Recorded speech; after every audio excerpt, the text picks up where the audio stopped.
आज की कहानी है धर्मराज और पुण्य का तराजू। प्राचीन समय में वैशाली के राजा ध्रुवसेन थे। धर्मराज ने उनकी धर्मपरायणता और सत्यनिष्ठा से प्रभावित होकर उन्हें एक पुण्य का तराजू दिया था। उस तराजू के बारे में कहा जाता था कि अगर कोई भी व्यक्ति तराजू के एक पल्लड़े को छूकर अपने पुण्य कर्मों का स्मरण करता तो दूसरे पल्लड़े में दैवीय शक्ति से उस पुण्य कर्म के बराबर स्वर्ण मुद्राएं प्रकट हो जाती थी। इस तराजू के कारण वैशाली का राजा लोगों के पुण्य खरीदने के लिए प्रसिद्ध हो गया था। एक दिन उनके पड़ोसी राज्य विजयनगर पर शत्रुओं ने आक्रमण कर दिया। दिन भर विजयनगर की सेना लड़ती रही, लेकिन पर्याप्त तैयारी नहीं होने के कारण शत्रु राज्य की सीमा में घुस आए। शत्रुओं ने राज्य में मारकाट मचाना शुरू कर दिया। स्थिति ये बनी कि राजा को रातों रात रानी को लेकर जंगल में भागना पड़ा। रात भर भागते भागते वह वैशाली राज्य में जा पहुंचे। सुबह होते ही रानी को भूख लगने लगी, लेकिन जल्दबाजी में भागने के कारण वह कुछ भी खाने की सामग्री साथ लेकर ना आ सके। अतः उन्होंने कोई काम ढूंढकर उससे खाने का इंतजाम करने की सोची। राजा जंगल में गया और लकड़ियां काटकर शहर में बेच आया। उससे वह कुछ चावल खरीद लाया। इधर रानी भी दिन भर लोगों के घर आटा पीसकर जो थोड़ा सा आटा जुटा पाई थी उसे लेकर महाराज के पास पहुंची। बड़ी मेहनत मशक्कत के बाद दोनों भोजन बनाकर खाने बैठे ही थे कि अचानक एक भिखारी आ गया। भिखारी बड़ी ही दयनीय दशा में मालूम होता था। वह कह रहा था, माई 2 दिन से भूखा हूं, कुछ खाने को दे दो। भिखारी की दशा देखकर राजा रानी को दया आ गई। उन्होंने अपने हिस्से का भोजन उस भिखारी को दे दिया और खुद भूखे पेट ही रहना पड़ा। अगली सुबह वह फिर काम ढूंढने के लिए निकल पड़े। रास्ते में जाते हुए उन्हें 2 व्यक्ति दिखाई दिए जो अभी अभी वैशाली के राजा ध्रुवसेन के पास से आ रहे थे। इस राजा ने पूछा, क्यों भाई, जहां कहीं कोई काम मिलेगा? दोनों राहगीर आपस में मुस्कुराए और बोले, देखो मुसाफिर, हम खुद भी अपना पुण्य बेचकर आ रहे हैं। अगर तुम्हारे पास भी कोई पुण्य हो तो उसे बेच दो। उसके बदले राजा ध्रुवसेन का पुण्य का तराजू तुम्हें स्वर्ण मुद्राएं दे देगा। पुण्य बेचने की बात राजा को अजीब लगी, लेकिन जब उन्होंने वापस आकर यही बात रानी को बताई तो रानी कहने लगी, महाराज, आपने तो बहुत पुण्य किया है।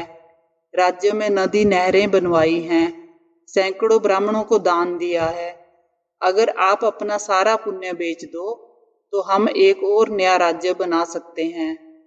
रानी की ये बात राजा को जच गई।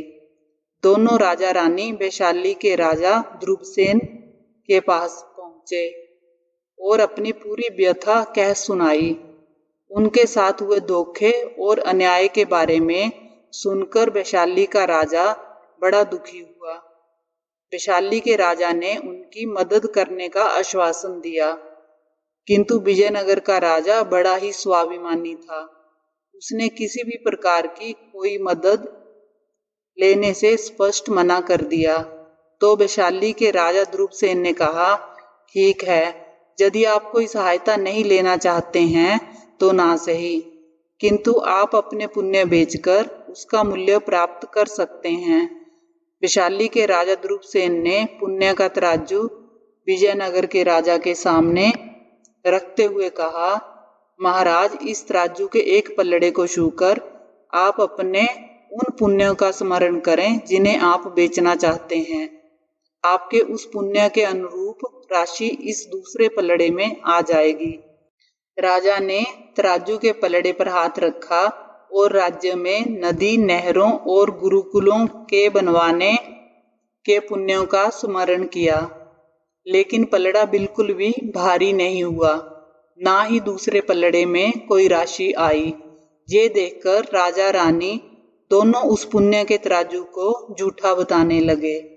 तब वैशाली का राजा ध्रुवसेन बोला, महाराज, पुण्य के तराजू ने आज तक किसी के साथ कोई अन्याय नहीं किया है। राज्य में नदी नहरें बनवाना एक राजा का कर्तव्य है, इसलिए उसे आपके पुण्य में नहीं गिना जा सकता। आप अपने किसी दूसरे पुण्य को स्मरण करके देखिए।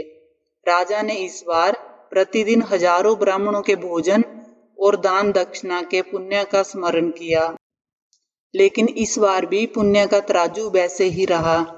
ये देखकर रानी बोल पड़ी, ये तो सरासर अन्याय है। वैशाली के राजा ध्रुवसेन ने दोनों को धीरज बंधाते हुए कहा, पुण्य के तराजू ने आज तक किसी के साथ अन्याय नहीं किया है। प्रतिदिन हजारों ब्राह्मणों को भोजन राजा अपने अहंकार को पुष्ट करने के लिए कराते थे। अहंकार पूर्वक किया हुआ कोई भी कर्म पुण्य की गिनती में नहीं आता। आप अपना कोई ऐसा पुण्य रखिए जो आपने अपनी मेहनत से किया हो। तभी राजा को याद आया कि अभी कल ही उन्होंने स्वयं भूखा रहकर एक भिखारी को भोजन कराया था। राजा ने उस पुण्य को तराजू में रख दिया। इस बार तराजू अचानक से भारी हो गया।